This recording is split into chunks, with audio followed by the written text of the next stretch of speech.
You've been working all day. You know how bad I've been wanting to mention H-Town. Like, bro, there's a song called Part-Time Lover from the Above the Rim soundtrack. Don't play with it. Follow me on Spotify because I made a whole Spotify playlist for all my favorite songs, and this is one of them that's on there. And also in the link in the description, so y'all don't have to click and stuff. I know it's getting on your nerves a little bit, but I gotta cite my sources. But also, I have a link tree there with everything. It's like your go-to shop to follow me on everything. So if you really want to be like, oh, I want to follow Mari, see what Mari doing, go look in the link in the description.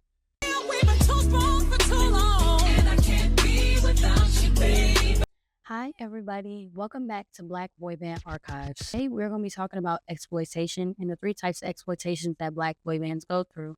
The three types are through finances, their image, and also through biographies. For each section, I'm going to say the story, say what happened, but also give a positive spin to keep it having perspective. Usually when people think of a financial robbery within boy band culture, they think of NSYNC and the Backstreet Boys, along with the whole Lou Pearl Man. That's one of the biggest Ponzi schemes, happened in 2006. So before any of this happened in 2006, in 1984, years and years prior, New Edition was actually robbed first.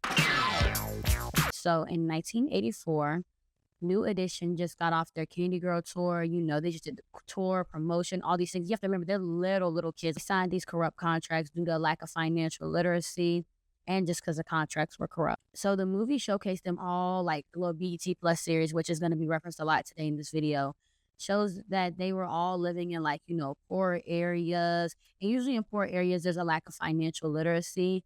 And according to this report, African-American adults answered 38% of the PFIN index questions correctly, compared to 55% of white adults.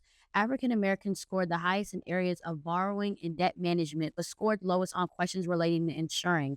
African Americans scored comparatively low on questions related to comprehending skills, investing, and identifying go-to information sources.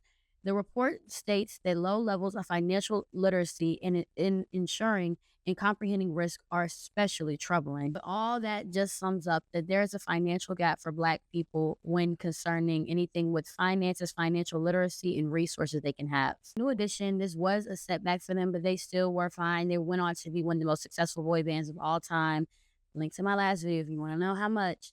But they ended up being one of the most successful boy bands of all time. They got their masters and they got their money and their power back. But luckily, they also, Michael Bivins was on top of it when it came to all that money. So if you watch the BET show, he was the one, he was doing the contracts, he was doing everything. He was on top of it when it came to that money. So image-wise, the first exploitation that I'm going to be talking about has to do with New Edition. So after their first album, they fired their manager because he was doing corrupt business practices. But their ex-producer, instead of taking it like a man, taking the L and moving on, he created New Kids on the Block. And he says, and I quote, "If New Edition was as big as they were, I could imagine what would happen if white kids were doing the same thing." Over the years, Donnie Wahlberg, he gave credit. He's one of the ones, he gives the most credit to New Edition out of anyone in that group. Here's all you need to know about New Edition. If there was no New Edition, there would be no New Kids on the Block, no Boys to Men, no Backstreet Boys, no NSYNC, no Old Town, no One Direction, no LFO, no nothing. Nothing. Nada.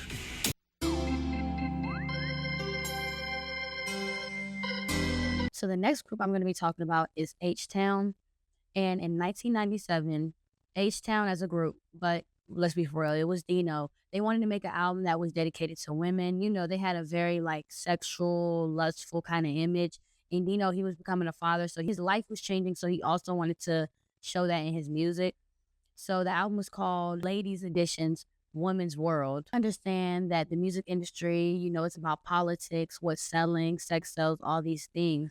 But if you actually have a group of men, specifically Black men, who want to make an album encouraging and supporting women, and you purposely won't make the album, that's weird. That's not tea. That's not tea, y'all. And now we're getting into the biographies part. This is the part I'm most excited to talk about. So this is one of the things that actually initially made me want to do the project, was how you know, I keep bringing up the BET Plus series. I'm telling y'all, go watch it. Link in description because it's free. The whole thing is free on YouTube, y'all. And I'm saying y'all need to watch it. The BET Plus series, don't get me wrong, it did put a lot of people from like my generation onto New Edition. We knew who they was, but it gave us like more information about like what our parents be saying and like how they be complaining about stuff. But I was always wondering, why is there no NSYNC movie? Like NSYNC is messy. I just thought it was fun. And you could have did it. See, I did because you never apologize. If you even have the term getting Timberlaked and you still don't think that's messy, Timberlake does. Gotcha. I love drama, especially their drama is just on a whole nother level. But I think it's exploitative because they love to show black men like, look at these gangsters, they're on drugs, they're doing this, they're doing that. And I'm also like, okay, but look at all the pressure y'all putting on them. Not saying it's right that they do those things, but if you're putting someone underneath all those pressure, they have to cope in some way. But also with them being executive producers, that could pose like a conflict of interest because they really could be downplaying how bad things really were during that time. And also they could be showing themselves in like a more positive light than how they come across or how things seem during that time. So rare for people actually be able to tell their stories while they're alive and giving a first-hand account, especially black men in the media. So ultimately, society exploits black men.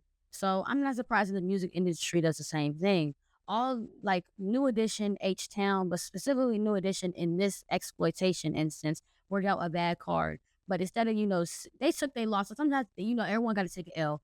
But they came back and they were stronger. They were more like literate in finances.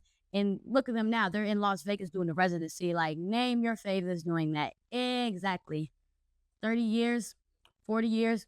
Come on, New Edition. They know who they are. Thank you for watching this video. If you liked it, please like, comment, subscribe. Go follow me on Threads. Go follow me on Instagram. That's all I have to say. Have a great day. Bye.